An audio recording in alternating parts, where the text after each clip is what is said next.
vou analisar friamente minha condição como responsável? Como é que eu vou me autoanalisar e ainda ser realista, e isso ainda ser uma boa análise, e como que eu vou saber o que fazer? Porque se eu soubesse o que fazer, eu não teria feito errado, ou eu já teria feito o mais assertivo. Calma.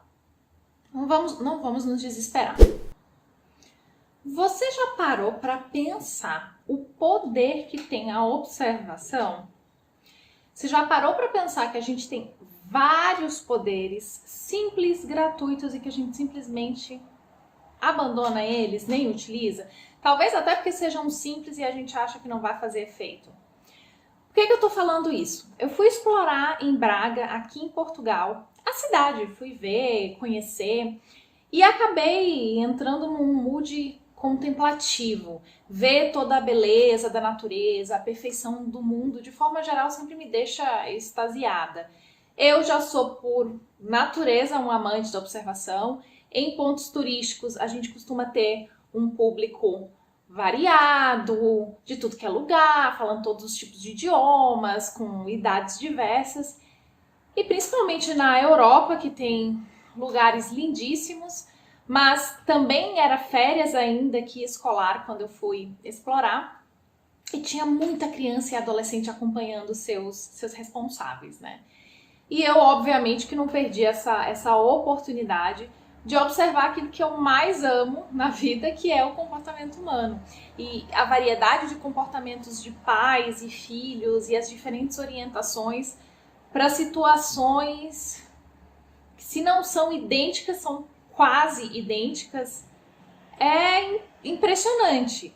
É impressionante como a observação por si só, você sair da ilha para olhar para a ilha por um ângulo diferente, já traz aprendizados, já traz várias percepções interessantes de maneira geral.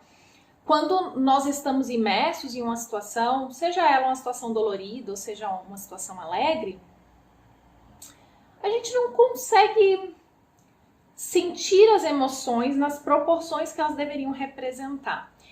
Por que eu digo isso? Porque não tem uma neutralidade. Quando a gente está imerso em emoção, não tem neutralidade.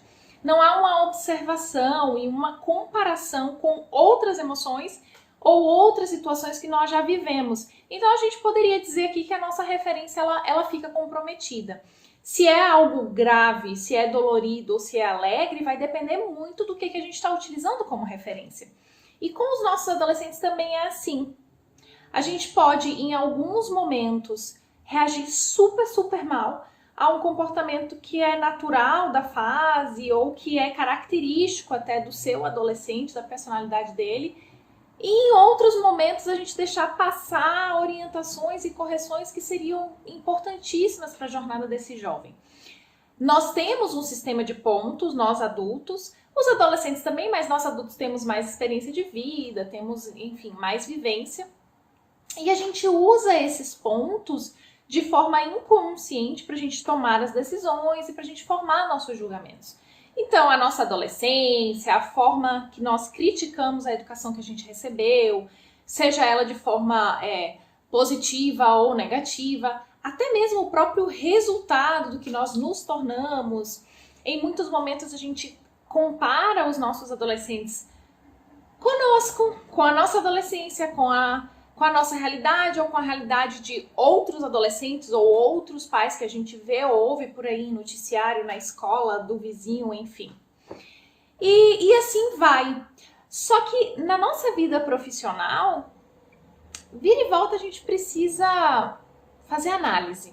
Considerar os números, avaliar resultados, repensar estratégias, ou seja, um ciclo de melhoria contínua.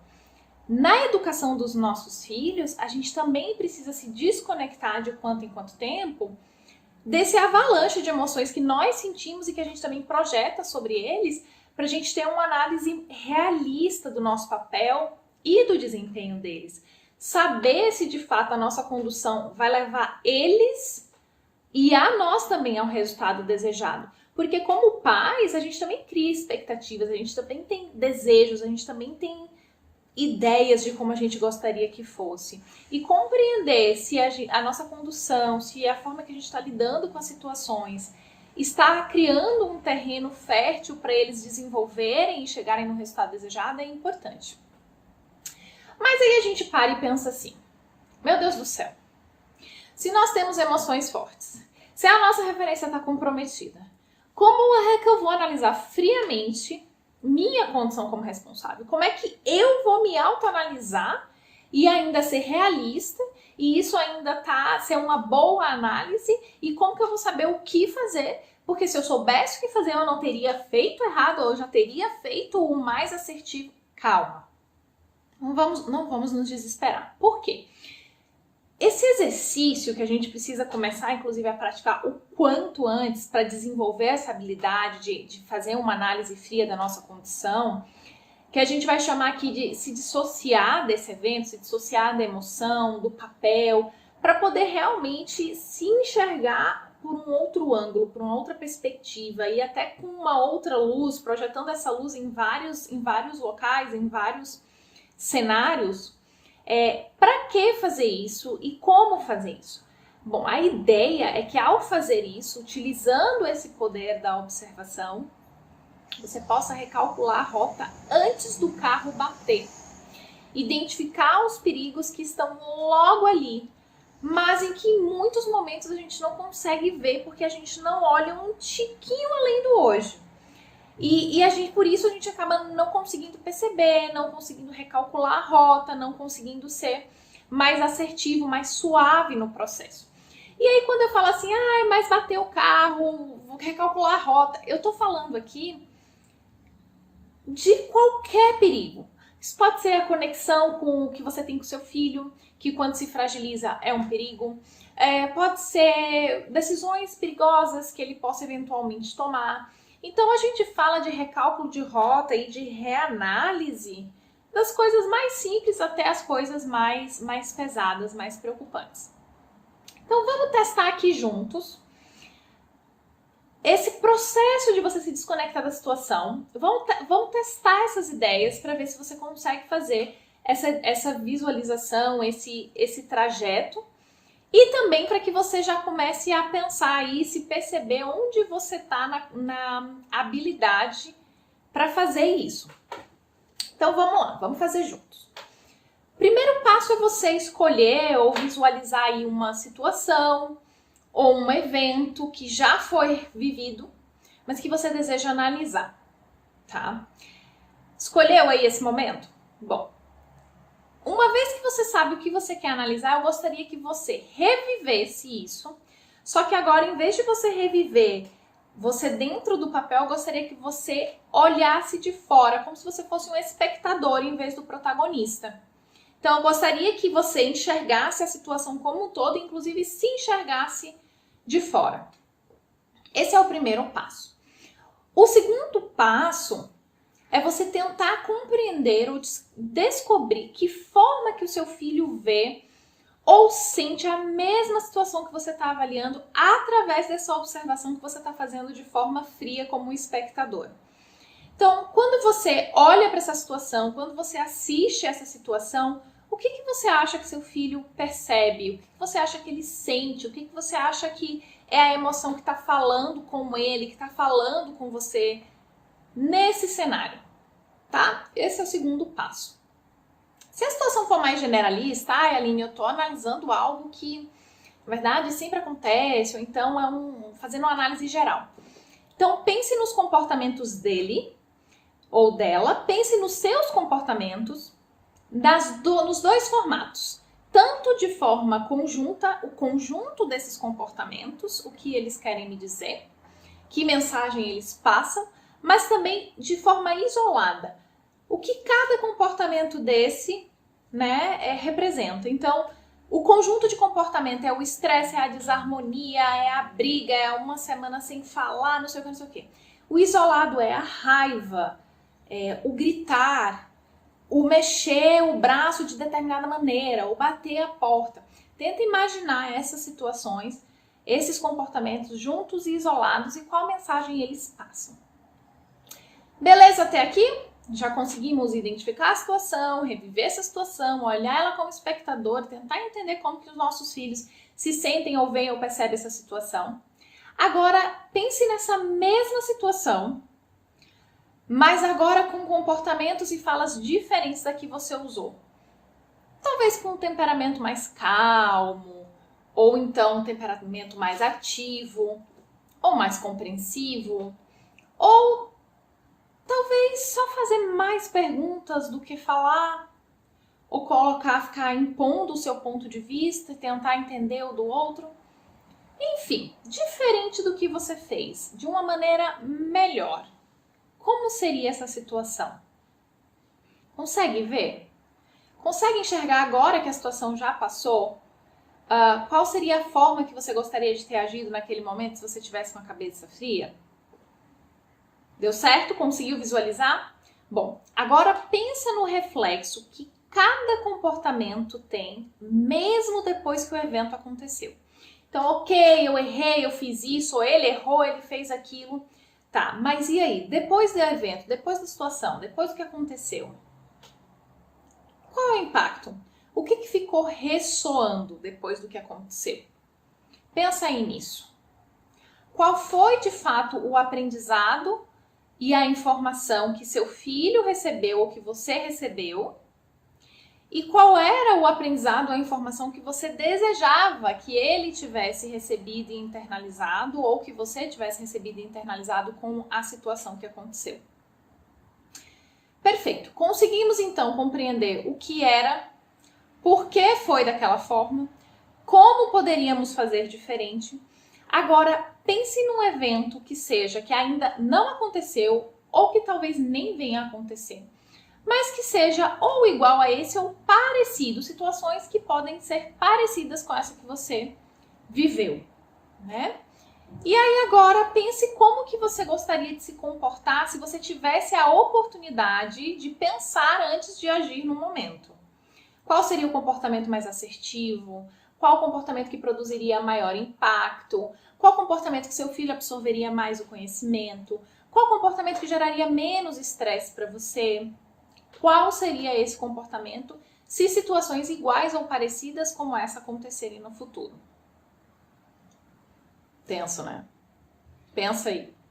Bom, por último, pense como que no dia a dia, se agora você já sabe o que você gostaria que ele tivesse internalizado, e mesmo que naquele dia ou naquele evento não tenha tido o melhor sucesso, como que no dia a dia você pode reforçar, potencializar ou então aumentar o nível de aprendizado na vida de seu filho? Ou seja, aquilo que quando você tem uma situação de estresse ou de conflito, ou até mesmo de um diálogo, mas que gera algum tipo de emoção negativa, aquilo que você gostaria de passar para ele, como que no dia a dia, de forma talvez mais indireta, ou de forma mais leve, mais fluida, mais suave, ou talvez de forma não verbal, mais escrita, ou através de ações, você pode no dia a dia reforçar, potencializar ou aumentar para que seu filho absorva esse conhecimento e coloque em prática esse conhecimento.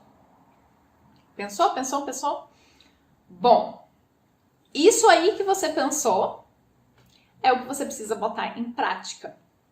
E esse é o exercício que você precisa fazer toda vez que você sentir que teve uma situação, ou um evento, ou um atrito, ou um conflito, ou um comportamento que não fez tanto sentido, não gerou tanto aprendizado. Ou quando você achar que seu filho está com um comportamento que não é legal e que você não é responsável por essa condução, que isso é dele, ele nasceu com esse chip e ele age assim porque ele quer. Esse é o exercício que você faz. Você para e analisa e você pensa onde que indiretamente você pode estar estimulando o seu filho a agir dessa forma. Ou como que, de forma direta ou indireta, você não está contribuindo para que ele pare com o comportamento.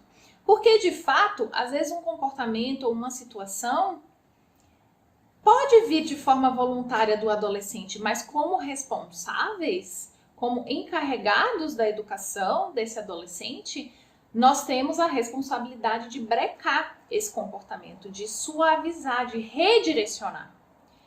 Então isso é importante da gente estar analisando, da gente avaliar o tempo inteiro. Faz sentido? Faz sentido isso que a gente está falando? Percebem o tanto que a observação é uma aliada e que a gente deixa isso de lado? Um outro ponto que é muito, muito, muito aliado da observação e que torna a observação muito poderosa é você observar, você olhar de uma forma mais distante, você ter acesso visual ou analítico aos pormenores que às vezes no calor da emoção a gente não sente. Mas se for necessário, converse com seu filho, relembre a situação, reviva a situação com ele ou com ela. Ouça, ouvir e dar ao outro o poder dele falar abertamente e apenas ser ouvido. Nossa, gente, é tão poderoso, resolve tantos conflitos, resolve tantas situações. Às vezes você simplesmente ouvir. E principalmente porque nós, responsáveis, encarregados e pessoas que lidamos com adolescentes, em muitos momentos a gente não ouve. Eles começam a falar, a gente já rebate. Mas quando eles começam a falar, nem sempre eles estão falando ainda na profundidade. E para eles atingirem essa profundidade, a gente tem que dar espaço para eles falarem, até o ponto que se torna uma fala inconsciente. Aí você vai ter acesso a informações que, se você interromper, não vai chegar nesse nível de profundidade. Então, observação é poderoso. Observar e ouvir é mais poderoso ainda. É gratuito, é um recurso que está disponível aí para quem quiser, para utilizar na hora que quiser e fazer excelente uso. Então, usem e abusem da observação, porque ela é uma aliada e é ela quem vai mais ajudar você a compreender padrões, não só do seu filho, mas também seu, para poder fazer os recálculos de rota e evitar que o carro bata. O carro andar suave, tranquilo, na BR, com som alegre, tudo de bom. É isso que a gente quer. É esse tipo de condução que nós desejamos como pais para diminuir o estresse da fase e que os nossos adolescentes também precisam.